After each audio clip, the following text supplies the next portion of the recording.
All right, so we finally got all the wet sanding and buffing finished, and there's only one thing left to do. Start putting this thing together.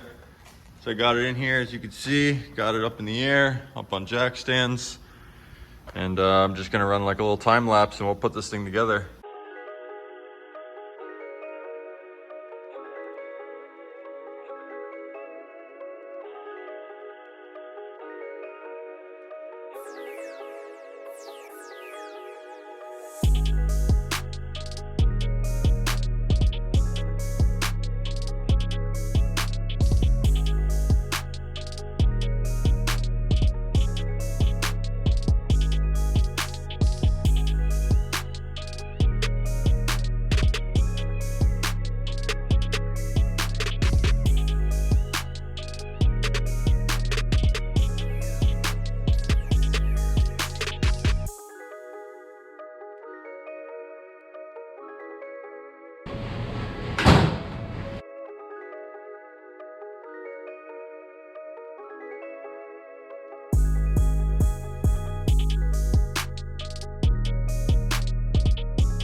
All right, now that we got the car most of the way assembled, I just got the interior all cleaned out.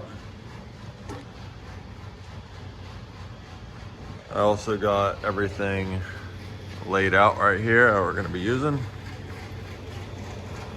Everything but door cards is here.